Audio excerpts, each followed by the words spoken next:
Dung dung ding ding ding ding ding ding. This is the Stay Sassy Podcast, episode 4. Sassy PM, what's up?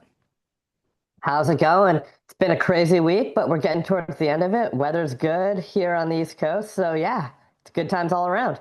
Indeed, weather's good, but it's also changing. I'm a little bit sniffly as everybody is getting their sort of fall sickness. How are you guys faring on your side? Everything all right? Yeah, we've been doing all right so far, but you never know. These kids are disgusting, man. I was sitting at an airport one time, and you do all these things to try to keep your kids safe, and then I look over, and my daughter at the time had her mouth fully wrapped around the corner of a table at the food court, and I was just like, why do I even bother? Why do we wash our hands? What are we Yeah, doing here? So I'm sure yeah. she's going to come back with some sort of a typhoid fever or something pretty soon. 100%. Yeah, I think it's one of those things where I take solace in the fact that we're building super immunity. So hopefully, as we get into our 50s or whatever, we can run marathons through the plague or something like that, which Yeah, exactly. Can't increasingly might wait. be necessary. Um, well, alas, today we're at episode 4. Something that we were going to talk about today that we're excited to talk about is the topic of, drumroll, how to be a good employee. I would say that in the last 10 years, um, I think that we had a phase in industry where the market was very employee favorable, and there was a lot of jobs, and times were fat, and it was great. I think in that era, we kind of got out of the habit of talking about what it means to be a good employee, and that's okay. But now we're in a place where we've got AI pressure on jobs, we've got pressure from higher interest rates. And the market is much less employee favorable. And one of the things that we've been talking about is let's just revamp and come back to the idea of what does it mean to be a good employee? What does it mean to be someone that your boss and your leadership and your management are really excited about their performance and what you're doing. And we think this is a topic that is just a really appropriate time to jump into and kind of share some ideas. So that's what we're going to do. We're going to kind of do it back and forth like we did in the last one, and we'll kind of each share one and kind of go from there. So that's the topic of today. Sassy PM, I think you are up first. And yeah, what Yeah. makes a good employee? Yeah, and before I hop in, I'll also just mention to anyone who's listening that we are employees. Like we're not running this from the perspective of some founder CEO who's like, here's how to be a great employee on my team. We are writing this from the first person of these are the things that we actually think about that we think are valuable when we're looking at our boss in terms of what do we need to do to help contribute to the overall team. So I just want to really frame things in that sort of way that this isn't some sort of abstract third party request of anyone. This is what I literally recommend that you do. Yeah, it's a So great. I'll say it's a great point. And to remind everyone, we're not oligarchs. This is not propaganda for the ruling class. Like, yeah, we have bosses, and we do everything that we're about to say. It's a great point. yeah, exactly. So I think the first place that I would start would be to just say that what you need to do as team members, you really need to have an opinion on what winning looks like for your company. I think that there's a lot of people who are out there where they just sort of get into this mode of saying, I'm going to come up with a 30, 60, 90-day plan. I'm going to set a bunch of metrics and a bunch of goals that are a little ambitious, but let's be honest, not too ambitious. And I'm going to hit those metrics. And like, that's what it means to be like a great member of the team. And that is what, just generally speaking, so incorrect, especially for the tech industry and these knowledge work industries where your work can actually span a lot of different areas. And what you really need to do is you have to have a very strong opinion on what winning actually looks like for your company. One of the biggest gaps that I see, one of the biggest differences that I see between me and my peers, or the SaaSy EM and his peers, and a lot of the folks on our teams or other teams, is that consistently the people who are doing the best at the company, who get promoted the fastest, who help the company the most, are the ones who actually really deeply understand the metrics that drive the entire business, like net income, operating margin, your gross margin, all sorts of very high order, important top line metrics. Without understanding that, and then you'll never understand how what you're doing or the things that people around you are doing actually level up to those metrics. And if you don't understand that, then it's very, very hard to contribute. And so you'll be useful to the overall organization in as much as you do exactly what you are told, But the second that somebody gets the flu and they aren't there to tell you what to do, you're going to immediately not be that useful. And I think that it's a real gap to not be a real student of the game in terms of the numbers that actually make your business tick. Yeah, and I would say I don't think it's that hard to also get that information is another thing that I think, and also to influence those outcomes. I think that's Not at all. a It's thing. super easy. It's Yeah. people will just tell you. It's there are people who care, and people will just tell you, and the numbers are very simple. It's all like division. Yeah. And it's also like revenue numbers. That's like straight up like a digit churn. That's just like a percentage number. And one of the things that I think really good employees do is they want more money. They want more responsibility. What's the best way to say, give me more responsibility and money? You say, I did something great for the business. How do you do that? I have to understand what great for the business is. Well, how do you do that? You have to go and get those numbers and figure out, well, what does this all mean? And how does my work impact it? And it's so, you can be so susceptible to joining an org of, once you're over 500 people, well, I'm on the widget team and we build widgets and we have KPIs that are a proxy of a proxy of a proxy of a proxy. And then you get to performance assessment time and you say, well, I want more money. And it's like, well, the proxy, the proxy moving 17% was good, but it's just not like it's too far. Whereas some people will go, hey, I know that we want to get our cogs, into this shape, and I went and I found $500,000 of cost savings, and it moved the bottom line. And you're like, that's great, take my money, So Hmm. yeah, it's one of those things where knowing how you win is not terribly difficult to do, but a lot of orgs are going to be too busy to give you that information for free, and you just have to be a little proactive about figuring it out. Definitely. Well, what do you think? What's on your list? Yeah, I tweeted about this the other day, but top of my list is you'll be a much better employee if you can get really good at reacting to your boss asking you for something. And this is one of these things where I think there's some cohort of people in industry that learned how to react to the boss's ask. And some people even they cringe at the idea of the word boss, and people start to use sort of proxies for that word. But like, make no mistake about it. I have a boss, you have a boss. If you're listening to this, you probably have a boss. Everybody's got to serve somebody. You have a boss, they're going to ask you for stuff. That is the most foundational interaction that you have with your manager is them asking you to do something. And I think many people have gotten into this habit, maybe in the ZERP era, maybe before that, of kind of not being good or just not being a student of how to actually react to that. And the patterns that I see that are anti-patterns are always being defensive, always being sort of like what do you want to trade off? If I ask you to sort of like raise your hand, you say, well, do I have to put my foot down? And it's like it's just sort of like you haven't even thought about it. I think as a manager who asks people stuff all the time, one of the things that I think is probably one of the most challenging behavior is when you ask somebody, hey, can you do this? And immediately they say no, or immediately they say, what will it Yeah. trade off against? And it's like, you haven't even thought about it. You did not take a second to think about it. And you have maybe $3 million of resources on your team, and you instantly are just saying no. And to me, that is a super, super problematic anti-pattern where every interaction is defensive. Every interaction is sort of like, I can't do anything without deprioritizing other things. And so I think one of the things that will make you a much better employee if you're listening to this is just be better at reacting to your manager and your boss's asks. One of the things that is a manager kind of just superpower is to not react to everything in the moment. And this happens when one of your reports asks you something and says, hey, can I have more money? A lot of early managers, a lot of bad managers will immediately go, no, shut up. Like they feel like they need to answer in the meeting. All you need to do in that moment is say, let me think on it and get back to you. And when a report asks you that, you can go think on it. You might get a better answer than you would have had in the meeting. You might have the same answer, but they know that you thought about it. It's the same exact thing when you're dealing with your manager. If your manager asks, hey, can you build this widget by this date instead of that date? Or can you do this? The default answer should just be, let me get back to you. I'll think on it and I'll come back with a point of view. And you'll have a better answer than you had in the meeting kind of instinctively. And your manager will feel the same way that your report feels when you do that. They'll say, okay, you thought about it. Thank you for thinking about it. Versus the sort of instinctive, anytime I tell you anything or ask anything, you say, no, I'm not going to do it. Because then you also just habituate your manager to really not wanting to ask you to do things. And as I put in this tweet, the way you get promoted is your manager saying, I want to ask you to do more. And so if you habituate your manager to not even wanting to do that, your career prospects start to really dwindle kind of silently, and you don't realize it. And then one day you wake up and be like, my manager doesn't even like, asking me for anything anymore, and that's why I haven't got more Yeah. responsibility. Yeah, a quick heuristic as well that I'll sometimes use or I'll recommend that people use is just never say no immediately. Just ask a question. It could be like almost any question at all.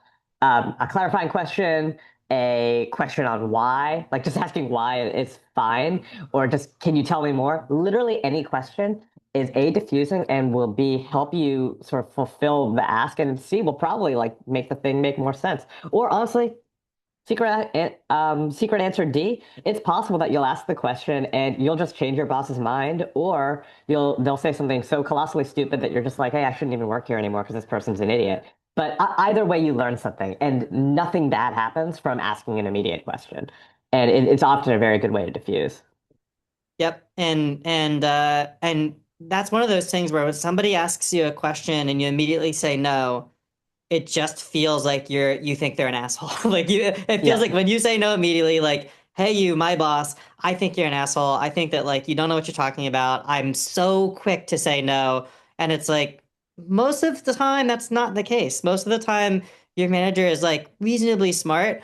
And if you think the answer is immediately no, just as you're saying, ask a question. Because what's the reality? It's like, is the chance that they're just a total dingbat that's just asking you ridiculous things? Or maybe there's something that you're not getting, that you don't understand the nuance of the situation.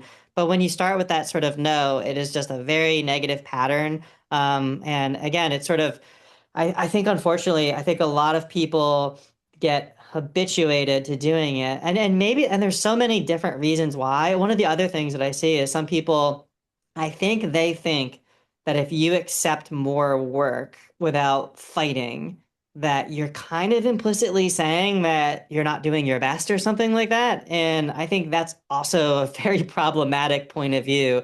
I always tell people saying I'm doing my best, I think, is one of the most problematic phrases in all of any endeavor. No one is doing their best at any given time. It's just not true. I could work more hours if I really needed to. I could think harder. I could make a phone call to a friend who I, need to call in a favor. No one is doing their best. And so I think a lot of people also kind of they work through the sort of day to day with this idea of just like I am at my brim. There's no possible addition that I can do. And almost if I tell my boss that I can do more, I'm sort of breaking that sort of that worldview that there's nothing else I can be doing right now. And so if somebody is listening and has that psychology, I would strongly encourage you to get out of the idea of like there's absolutely no slack in the system ever. It's incredibly enabling to get into the idea of like I'm not doing my best. I'm leaving my best for, the moments when I really need to be my best, which I can't do all of the time. And if my boss asks me to save the day, that's probably the time where I'll do my absolute nose to the grindstone, hardcore best. And that's not what I'm doing every single day because it's unsustainable to like absolutely sort of charge 100% all of the time. So anyway, a couple Yeah. different ways in which people get around saying no to your boss when they ask you for something, but I agree. I love your heuristic of like just don't say no. You can always talk about it and think about it and come back. But yeah, that's number one for me. SaaSy PM, do you have a number two on your list of ways to be a good employee? Yeah, I think another one that frankly I think about, and I think a lot of people should be thinking about more, is the idea of essentially what will get your boss promoted, or what will get your boss to look better for their boss. And again, like the SaaSy EM said, everyone has a boss. If you report to the CEO, that their boss is your investors and your board of directors. So everyone's got a boss. It exists out there in some way. So, for example, I think that people don't realize sort of how they come across for their career to their manager, which is that you, as an individual, the way that you look to your managers, you are essentially just a person on their team that can help them to get promoted, because people are inherently selfish. People inherently care about their own careers, and actually, kind of the beauty of capitalism is that everyone can win by caring about their own selves doing better. And it's like we've kind of assembled a system where your self-interest leads to wins for everybody across the entire group. So let's say that you are a product manager. It's like what will actually get, and you report to a director of product. What will actually get your boss promoted? It probably looks like you coming up with great products, those products being really, really successful, and all of the process of building those products and making those products successful does not cause a lot of drama. Like it doesn't require that person to go and apologize for you because you said something really mean in a meeting. It does not require that person to go and like do a bunch of political work to get you resources because you went and you actually figured the whole thing out. And you were a very like low drama person, and or your area of the product was very, very low drama. I think it's very important to consider that because the beauty of the entire system is that, especially in a business that's fairly straightforward, like most SaaS or technology businesses, it's like you're just kind of you code the product, you build the product, you sell the product, you get the money from the product. The incentives can end up being very, very direct, and if everyone just operates that way, then it's both much better for the career and it's much better for the organization as a whole. Yeah, I really like this idea, and I'll say I've never really thought about this directly in my role, and I'm thinking about it now, and I think it's a great prompt. Because you're right, there's sort of two pieces of that puzzle. One is sort of what is the good stuff that you can do that can get your boss promoted, and Mhm. again, that comes back to number one, which is knowing what is good for the business, and that's usually like a very good way of doing that. But number two is also that question of how much drama are you causing? And I do think that many companies have varying degrees of fairness and appropriateness in their calibrations and in their promotions.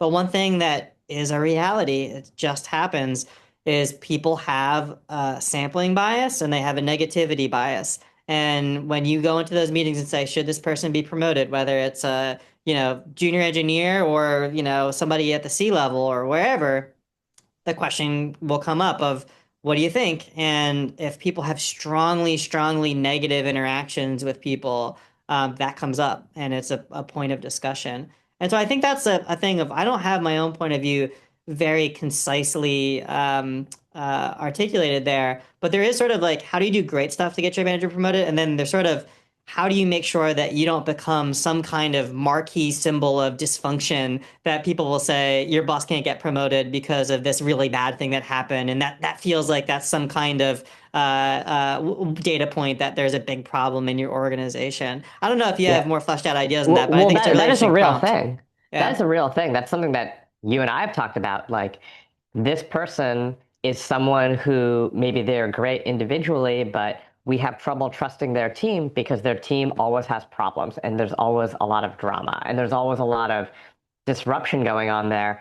And usually, when there's a lot of drama and disruption in a negative sense, and you can't pinpoint any one reason, it's because there's something that's sort of dysfunctional at its core. And even if you can't directly observe that dysfunction, you know it's there, and that does impact people's careers. And I think that if we also look at people who have really smooth sailing organizations, that impacts their careers as well in a positive way. You just get this sense of, hey, we can just throw more things at this area. We can just give this group more resources and more responsibility. They always bring home the bacon. That is something that is very, very important to have in an organization. And it is something that is very emotionally salient when people are making decisions about career advancement in your area of the org. Yeah, and I But think go ahead. no, go for it. I was just gonna say, on that topic of sort of like, you don't want to habituate an org to like not cause problems because some things are things that the org needs to be challenged on. But I do think that there's sort of like a theory of causing friction that is important for people to learn. There's in my mind there's two different paths of causing friction. One is what I would call like almost a like well-researched, well-articulated, strong opinion that is delivered concisely, that management knows you really mean it, and it might not be what they like, but you really are serious that this is a thing that we need to do. So those sometimes you see that and you go like, hey, we're doing the strategic thing. You show up, there's a document, you run a meeting, maybe people are sort of veering off course, you forcefully bring them back on course, you're persistent, and you get a result from the business. And sometimes it's they bend to the thing that you're saying, sometimes it's they disagree. That looks like friction. That looks like you going and saying, hey, there's a problem here, but you do it in a way that is efficient, that is not embarrassing anyone, that is tactful, and that in general people understand I may think it's blue and you think it's green, but you came with a well-researched proposal of why you think it's green. You gave it to us in a way that wasn't sort of immature, and we processed that as a business and made a call. That's one way of creating friction that is good. We want people to say, "Hey, I disagree," and sometimes I disagree really forcefully. That's okay.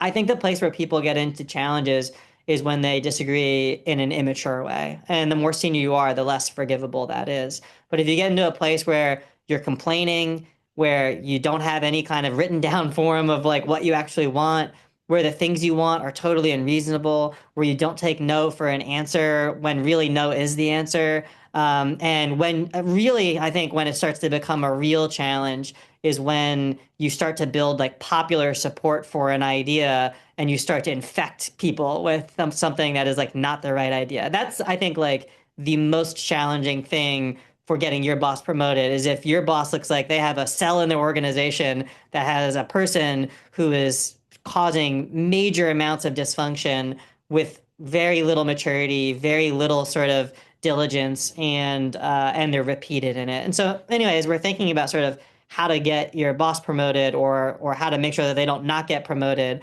It's not don't cause friction. It's not don't cause any problems ever, but it's pick how you do it, pick when you do it, and don't do it for fickle reasons and don't do it in ways that are stubborn, in the face of like obvious signal that you're wrong.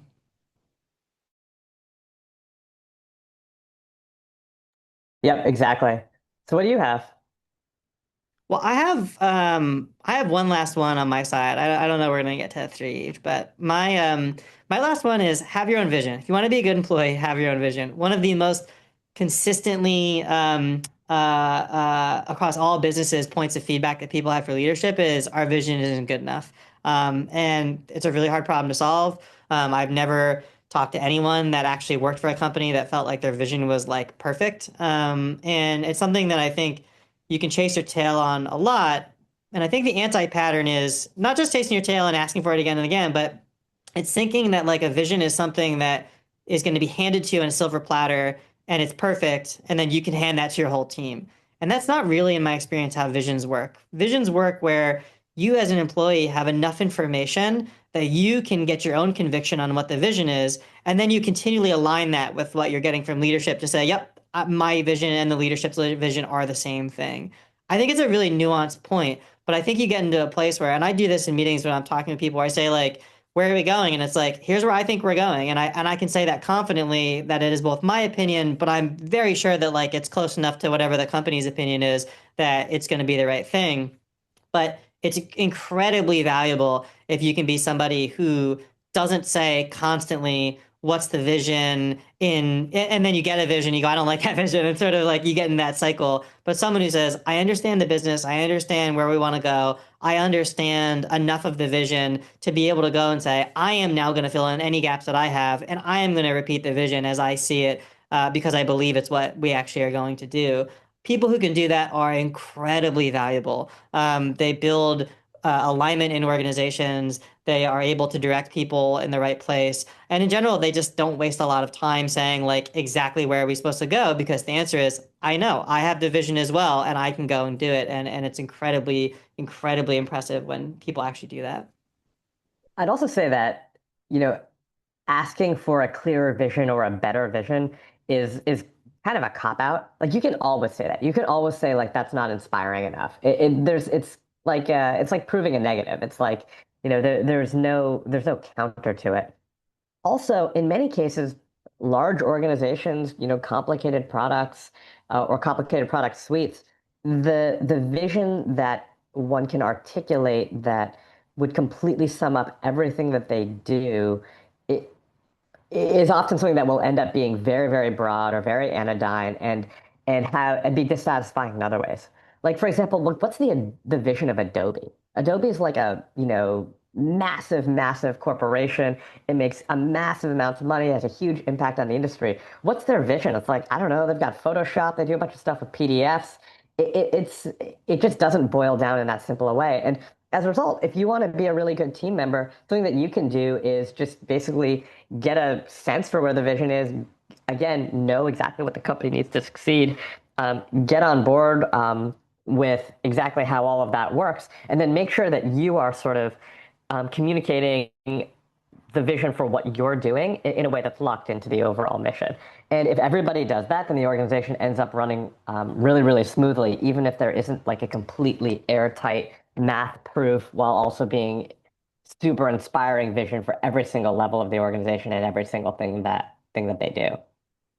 Yeah, Um, modern companies are complex, and there's often not one messianic figure who has one vision that every single thing puzzle pieces into. And I agree with all your points, and I think that people also underrate how much the vision for the company is an interconnected set of visions that are being set at different levels. And you can own a mhm, piece, and you can inform the vision above you, and it's an ongoing iteration versus something that just kind of trickles down in some kind of extremely neat and orderly way. mhm. So I've got Uh, one last one, which is really just to always just try to be positive, and not positive in the sense of sugarcoating, not positive in the sense that you're hiding bad news, but positive in the sense of being like determined. Positive in the sense of saying, hey, even if things are not good, even if I'm bringing you bad news, I'm going to do my best to work with you on how we're going to figure this out. And also just generally having, I would say, like a somewhat positive, somewhat sunny attitude, like not coming in scowling, not coming in just like being really argumentative, just sort of being generally pleasant. And the reason for that, this is a reflection that I had kind of embarrassingly recently, but I report to a CEO. It is a very hard job to be a CEO. You get a lot of bad news. Every lawsuit rolls up to you. Every employee issue rolls up to you. Every very upset investor rolls up to you. There's a ton of bad news that sort of gets amplified as it escalates through the org chart. Something that's very strong that you can do for your career, and honestly that you can really do for the company, because especially if you really like and you really respect your CEO, which I do, you want them to be productive, is just be pleasant, be sunny, help provide a small amount of moral support to help them get through the day in a positive way and maintain their energy. I think that this is really underrated. I think a lot of people basically use the relationship with their manager as personal therapy.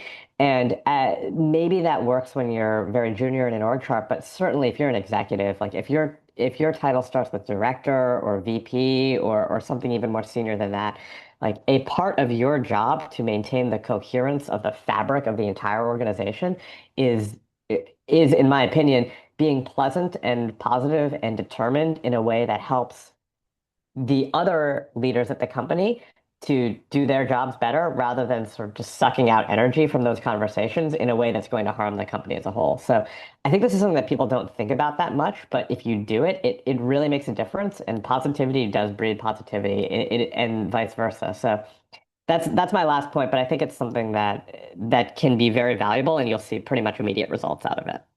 yeah, and it's something where again, it's sort of you can twist that into like being like, oh, should you be a yes man? And like that's not what that's about. It's Not it's at all. about having a generally pleasant disposition and again, not constantly complaining at one-on-ones. And I think this comes back to some of the stuff around how you react to ask from your boss, because people can get so habituated to certain behaviors and it's so easy. You can get into this thing where it's your boss asks you how you're doing and you realize that, a long time ago you complained about something and they went and they ran and fixed it. And you realize that like when you seem upset, some bosses are going to seem more attentive when that happens.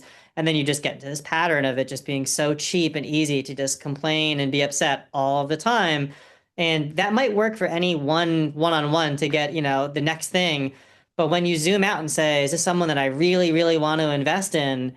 The answer is no. And you're going to be someone who is not as valuable as somebody who can show up and say, I'm going to be positive and action oriented and figure it out. And it reminds me of this like thing that, like Conan O'Brien's last show, he said like, don't be cynical. It's like so cheap to be Hmm. cynical. And I really love that quote because it is. It's like people know that skeptical people and negative people get perceived as more intelligent unfairly. And you can kind of play into that. And you can be just, again, it's cheap. It's incredibly cheap to be skeptical or complaining or say things are going wrong. And it's incredibly empowering to say, I'm going to be positive and I'm going to fix it. And people notice that. And like you're saying, it's infectious. It starts to build a positivity. Now, again, the phrase that no one wants to hear in engineering or in management is like it all depends. Like we don't want to have like a death cult of positivity where if you complain about something ever, you're bad. But in general, if you find yourself being negative or complaining all of the time, you're probably suboptimal in how good of an employee you could be. And so you want to find that middle ground between not complaining all the time and not being sort of like a pathological yes man or something like that. So. Yeah, there's that management advice that basically if you give 5 pieces of positive feedback for every 1 piece of negative feedback, that will be perceived by people as essentially being even-handed. I don't know how scientific that is. Sounds like some kind of like HBR, like, voodoo magic that they made up, but it's probably directionally correct. And I think the thing to realize is that it goes both ways. Like if you were this person who always shows up and brings your 3 worst problems and then you sit down and solve them, your manager will work with you to solve them because if they're a good manager because like it's their job. But the emotion, we're all humans, and the emotional taste that leaves in their mouth is not going to be a great one. And one very actionable thing again that you can do, and something that I get after I had this realization that I started to do is I just go to every one-on-one with my manager with like 1 piece of positive news that I don't think that they would have heard because they're a super, super busy person. And it's like, does it matter? I don't know. It's often not like my win. It's like, I'm not bringing it to them being like, look at this great thing I did. It'll just be like, hey, we won this deal and this person said that thing. And, it's a big credit to that team. And it was super awesome. But just having that, it helps to reset the conversation because the way you want to come across is like when your Slack bubble pops up that there's a message, you want your manager to be like, I wonder.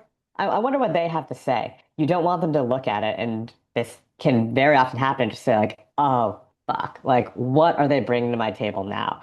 And just reframing that way makes a very big difference to everyone. I really like that. And the sort of like bring one piece of good news. It's one of those things that's in the theory of like upward management and upward reporting that can feel again like, oh, am I like, sort of representing a reality like artificially? And it's like, I think no. I think that if you bring all of your problems all the time, you're representing a reality that's like totally Exactly. artificial. And so it's a great thing to sort of push back on.